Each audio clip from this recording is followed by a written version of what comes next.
this is Andre. Enso by Audio Damage is a live looping plugin. It's the only software-based looping device I've looked at on this channel because it offers some very unusual possibilities for working with loops. We did a few videos on it a while back, and now Enso has received a software update that brings a number of new features to the table. In this video, we're going to look at the MIDI slicing function, which lets you take a loop, slice it into different divisions, and then trigger each of those slices individually using MIDI note data. Now, slicing and retriggering audio like this is a pretty common technique in music production, but Enso lets you do this to a live loop and lets you do standard live looping things like overdubbing and feedback while the slicing is going on. This is easier to demonstrate than to describe, so we're going to check out some of the possibilities here. Now, this particular video looks at live looping MIDI slicing using very rhythmically quantized examples, often with inhumanly perfect timing. In another upcoming video, we're going to look at using Enso loop slicing to deliberately get very loose, unpredictable, conspicuously unquantized results. So in terms of time feel, think of this video as working within the rules of quantization before we go breaking them in the next installment. As always, thank you very much for tuning in. All right, here's a loop that I built up off camera.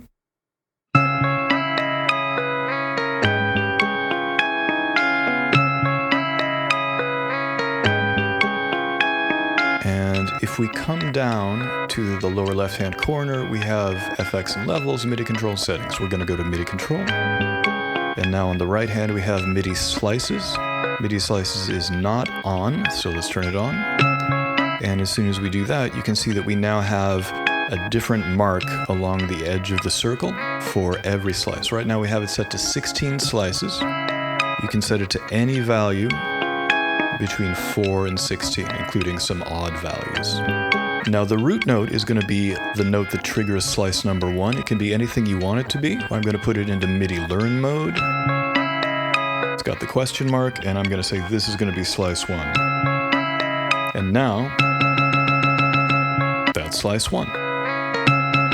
And every subsequent note above this is a later slice in the loop. So right now we have 16 slices laid out here. If we change the number of slices to something lower, let's do 4. Now that still plays the first slice. That still plays the second slice, but now the second slice is a quarter of the way through the loop. This is still the third slice, but because we only have 4 slices total, it's in a different place than when we had 16 slices. If we go to a weird value, like 9,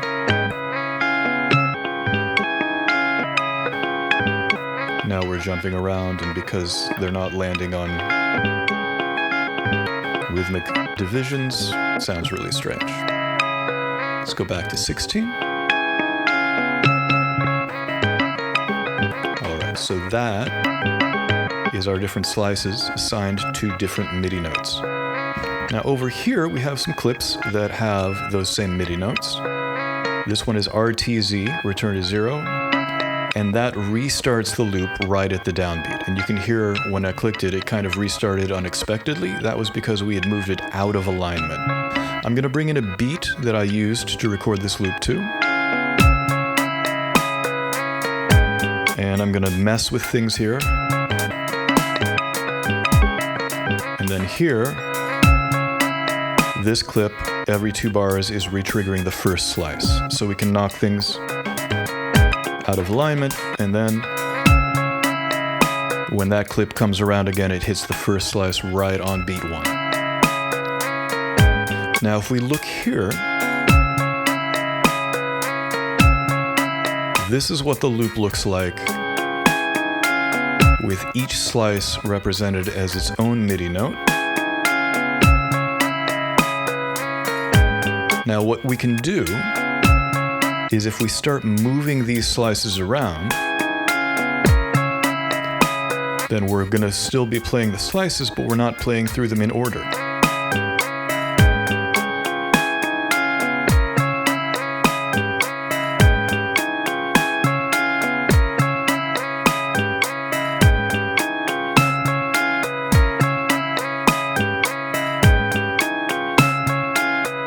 That kind of idea. Now, this basic idea, taking an audio recording, a sample, and chopping it into slices, and then being able to trigger each slice individually is a pretty common one in music production software. There are a lot of different ways to do that. What is not so common is being able to slice up a live loop and then edit the loop, overdub onto it, and do other stuff while it's being sliced. So let's open up overdub and let's add some new layers.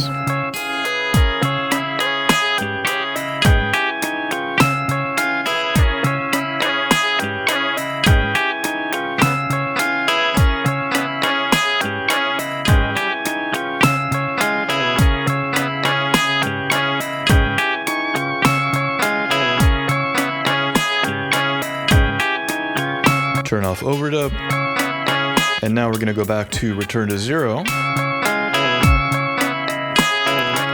So that's what we actually overdubbed.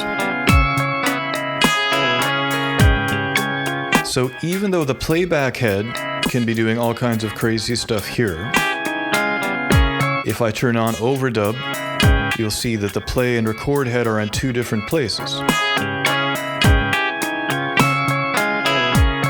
So the playback head is jumping all over the place. The record head is going normally.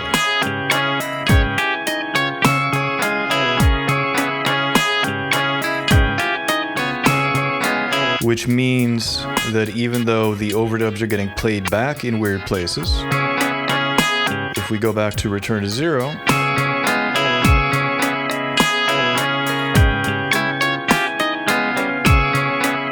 then you can hear that the overdubs are falling right on very specific points.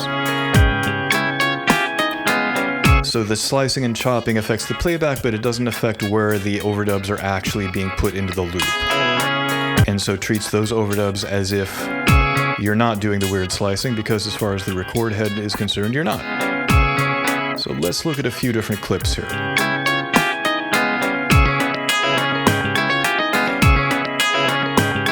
This is going through them in order, but twice as fast. I'm going to keep overdubbing.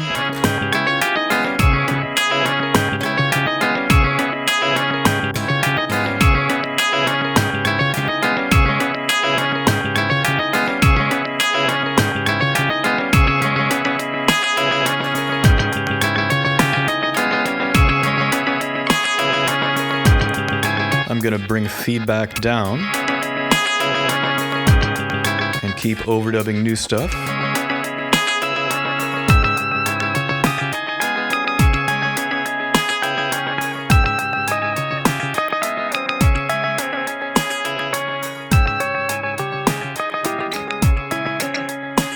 Let's bring the feedback back up to 100. Let's check out some of these other MIDI clips.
Let's see what this sounds like, quote unquote, normally.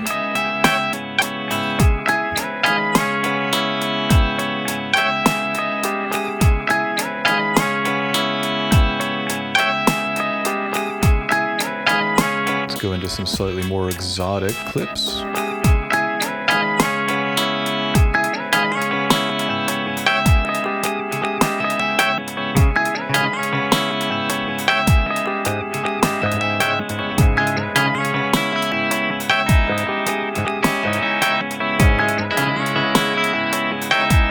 Bring feedback down again, starting from a clean slate.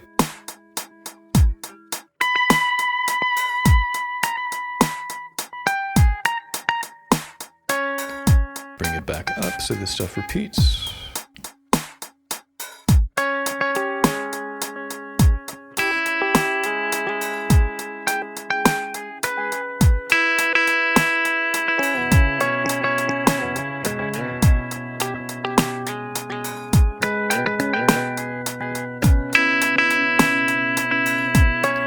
Change clips again.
Bring feedback down to about halfway.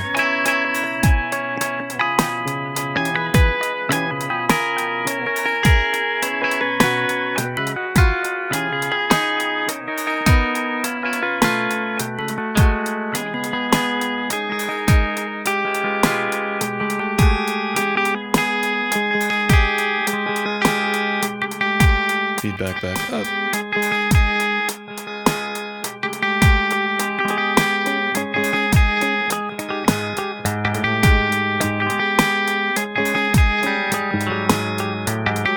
Maybe feedback back down. JK. Now feedback back up. That was a little weird even for me.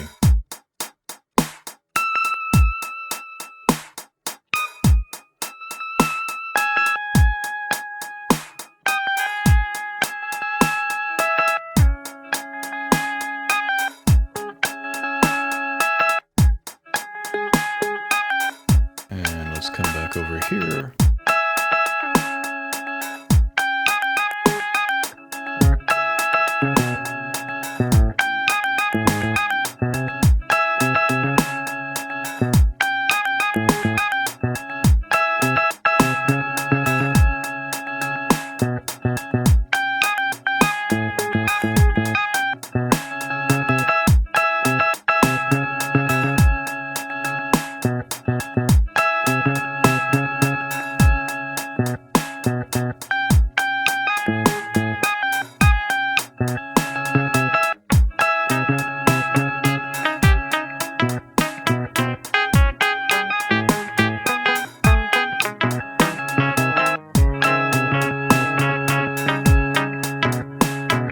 Then let's see what this sounds like normally.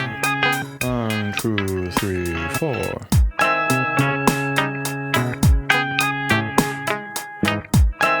Nothing on beat 1. We can fix that.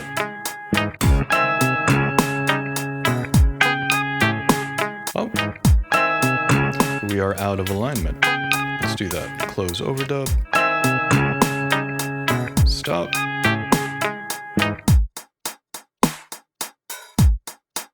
Play again.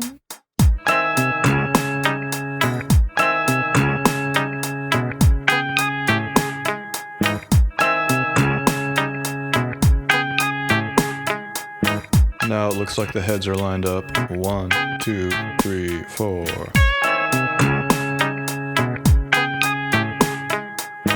There we go.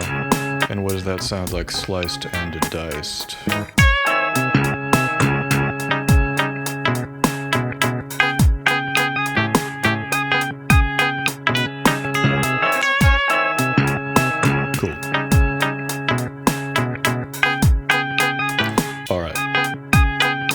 Let's look at this. Let's actually return that to 0. All right. Close overdub. What we're going to do now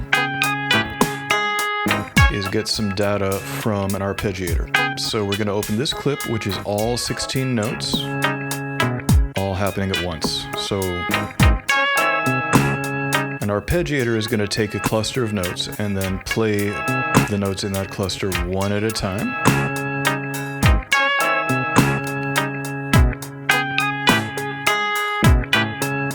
There we go. So this third channel is sending the arpeggiator MIDI data to Enso.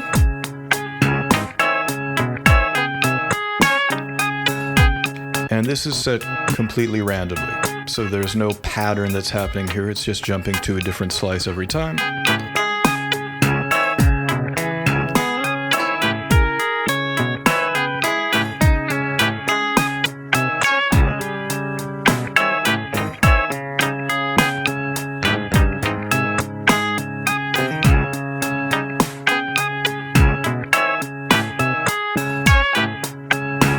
If we turn that off and do return to 0,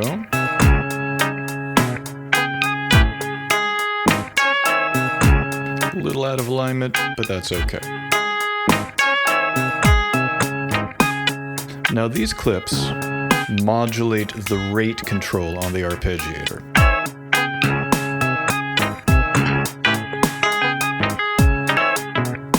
So now we're changing the rhythmic subdivision rate of the arpeggiator as we go.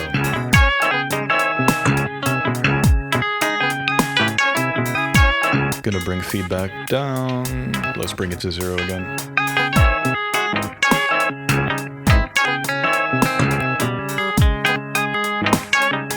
Oh, overdub would help.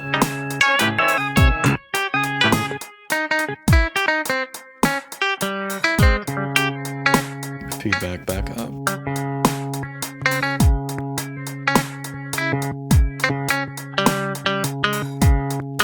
Let's look at another automation clip.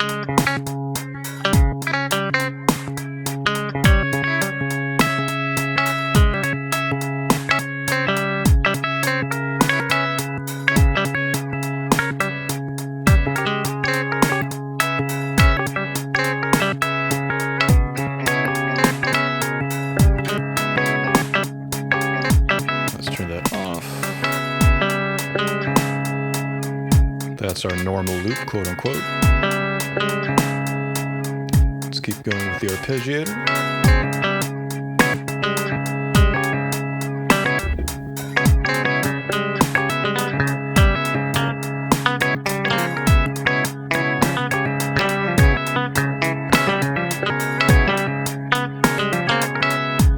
Feedback back down.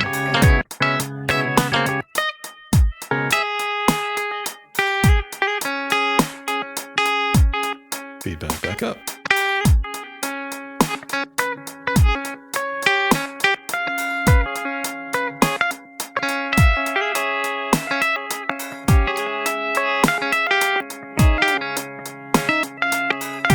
Another automation clip.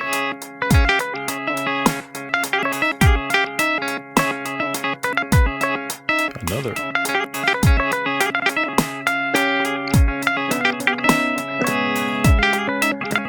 Another. I like that.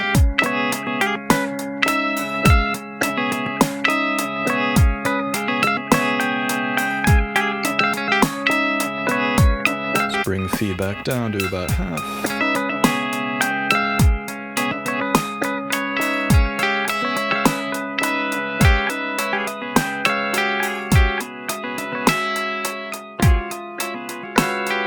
Ooh.